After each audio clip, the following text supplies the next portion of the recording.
Hey guys, and welcome back to the channel. This is Lo, the Alchemical Oracle. I am your psychic medium, guide, spiritual teacher, channeler, and arc mechanic, keeping your energy body suited and booted and ready to fucking hit that next level. Okay, so today we are going to be talking about how to give offerings to the land spirits. Let's get into it. A land spirit is a spirit of the land. And typically when you live in a certain area, that spirit of the land is the spirit that carries the abundance, the blessing, the hardship, and the recovery of it. Something that I think about the land spirit as being is a child of Gaia. And if you think about it like that, the child of Gaia is the spirit that covers a certain area of the land, that oversees the people, that oversees the waterways, that oversee the forest, that oversee how weather moves through that land. It's just an overarching spirit of that area of the planet. There are certain land spirits that cover a linear space across the globe. So they go from top to bottom. So a land spirit can cover a certain, like, let's say for example, I live in the southeast of America. So that land spirit is going to cover the northeast of Canada. It's going to come down through the northern and southeastern area of America and the eastern tips of South America into Antarctica on that specific slither of the globe. Now, there are larger overarching land spirits that are collective for certain blocks of continental land, but we're not talking about that today, okay? Because you don't need to go that far. So we're talking about these little slithers. So you're going to usually have an eastern, a western, and a central. And depending on where you are in the world, if you're in Europe, you're going to have one that pretty much covers the full of Europe and the western tip of Africa and up to the Arctic on that side. And then it would go over into kind of like the eastern of Africa, or maybe more like the central of Africa. Africa is big as fuck, y'all. So the central of Africa, and then some of Turkey, a little bit of the Middle East, so on and so forth, as we are kind of moving our way through these centers. Okay, there are 22 land spirits that govern these types of strips on like the world axis, and depending on where you live, you can get in touch with that land spirit. Today, I'm going to teach you how I've cultivated an experience with the land spirit and how you can too. I'm also going to teach you about giving offerings to your ancestors, but I just wanted to kind of give you guys a little bit more about land spirits. 3 offerings that you can give to a land spirit to cultivate your connection. That's going to be black coffee and coffee grounds. Okay, and this was something taught to me by my native ancestors. I have ancestors of the Cree Nation, and no, I don't know the tribe because, well, my family has trauma. Okay, so unfortunately, it is what it is, right? I live on Cree land, so it's easy for me to tap in with them, and I work with the land spirit that has had connection with the Cree people for a very long time, or the Cree Nation, pre-colonialism, etc., etc. Coffee and coffee grounds. You can also offer water, okay? And you can offer like fertilizer. So typically they like natural fertilizer, and they like you to fertilize trees. Coffee also is a natural fertilizer. So you can leave like if you drink coffee a lot, the grounds that you use to brew your coffee, you can take those grounds, add a little bit more hot water or warm water, wait for it to cool down, and you can give it at the offering at the root of a tree, like at the base of a tree. You can pour out your coffee ground mixture as an offering to the land spirit. Why would you want to give offerings and cultivate with the land spirit? First of all, if your ancestors are buried in the land, that the land spirit where you reside, that the land spirit is over. So for example, I'm from the Southeast. My family mostly lives in the Southeast. I have family in other parts of the country and other areas, but primarily a lot of my family live here.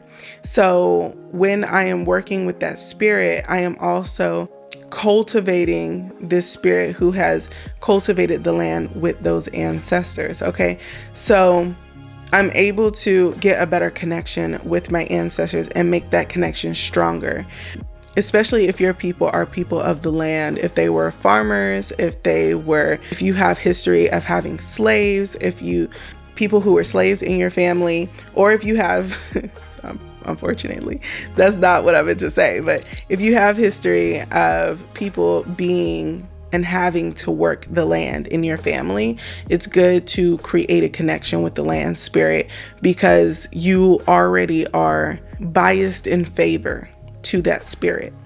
So there's that. The reason why you would want to cultivate a relationship with that land spirit is one, abundance. The land spirit is grounded, but it also carries abundance. Whether you are a farmer or whether you are in the city and you're working online, you can cultivate energy, a connection with the land spirit, and the land spirit will help to ground and center the abundance that can come into your life and keep it steady for you. Another thing that it can do is help you get organized and help you stay in the organized rhythm and flow of the seasons. But sometimes you will find that can be, for lack of a better term, it can be a little bit frustrating, but it will make you get your finances right. Because when you are living your life in flow of the seasons, when you are in the spring, you will find that you have a ton of opportunities and you can just go anywhere and do anything, and you're always going to be abundant. Things are always going to work out. In the summer, you're going to find that those things hit a height. In the fall, you're going to see that either they become grounded and rooted, or they will completely and utterly die off and never to return. Okay. And then in the winter, you will see a lot of things die back, and you will have a lot of internal reflection during that time while creating a stability for yourself. And then that cycle will come and go and come and go and come and go. And because you have that connection with the land, now your body is in tandem and works well with that system and with that cycle. Okay, now let's get into the ancestors. When you're working with your ancestors, there are a couple offerings that I would recommend. See y'all, look, I done did this whole video like, I'm gonna talk about the ancestors. They're like, we need a whole different video. So I'm gonna just finish off what I was saying about the land spirits. Come back next week to hear about the ancestors. Y'all is trifling. I could have just, okay. Something that's really cool about land spirits, you can tap into certain sacred sites in your area when you are connected to a land spirit. And when you are connected and you go to those sacred sites, you're able to more readily pull and integrate energy from those places. You are more readily able to talk to the spirits that reside in those places, and you are more readily able to work with those entities, spirits, etc. Ley lines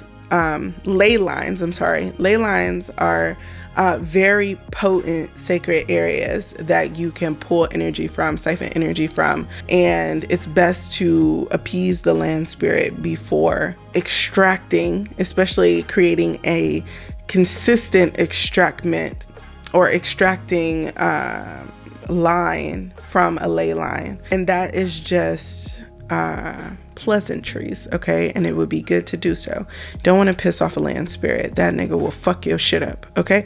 And just to give you guys an idea, if you have ever pissed off a land spirit, not specifically you, but it can be like the mass group of people in a specific area. This can be like a town that often never gets hit with tornadoes, flash floods, never has any type of experience with that.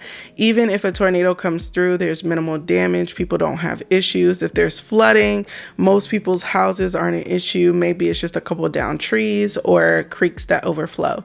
But when you have pissed off a land spirit, that shit will fuck your ass up and anybody in your vicinity. Like, you might experience record-breaking highs in temperature, record-breaking lows. You may experience flash flooding over like boom, boom, boom, boom, boom, or just one catastrophic fucking event.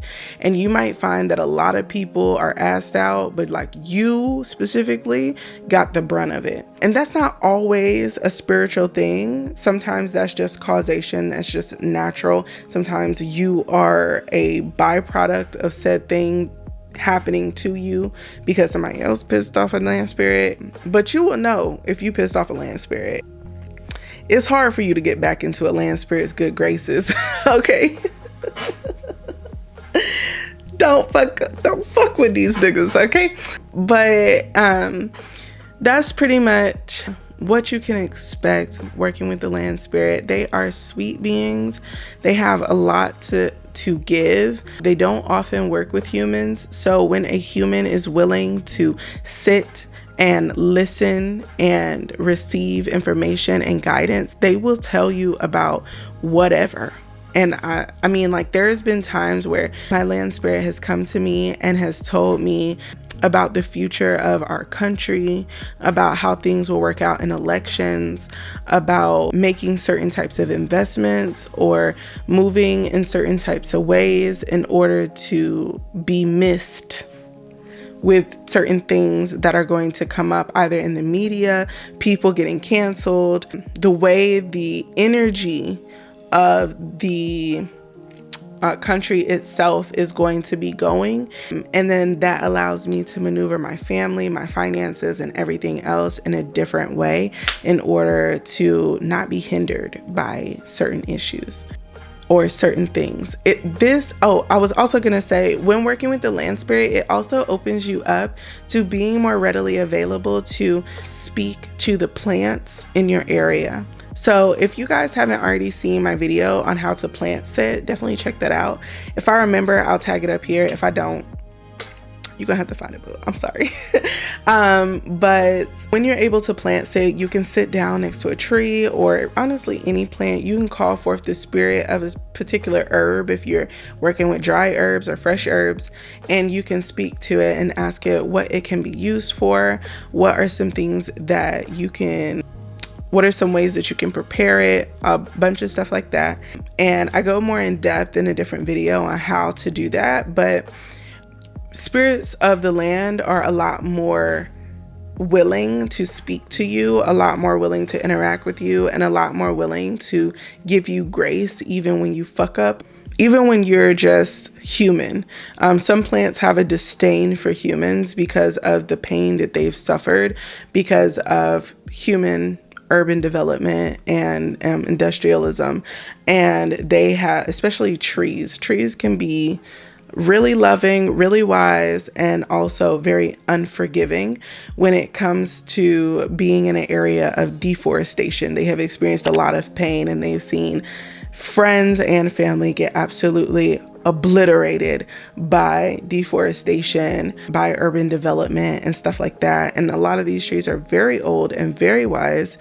And if you know how to come with an open heart, they are willing to speak to you and give you this goddamn tea on life, honey. Straight up. So yeah, I hope that this video was helpful. Definitely come back for the ancestor thing because they did not want me, I guess because the video was getting too long, they did not want me to talk any more about that. They was like, we are not getting scrunched at the end. So I'll come back and do a video on that. I love you so much. I hope that you continue to rise, continue to vibe, continue doing your motherfucking thing. I love you. Okay, bye.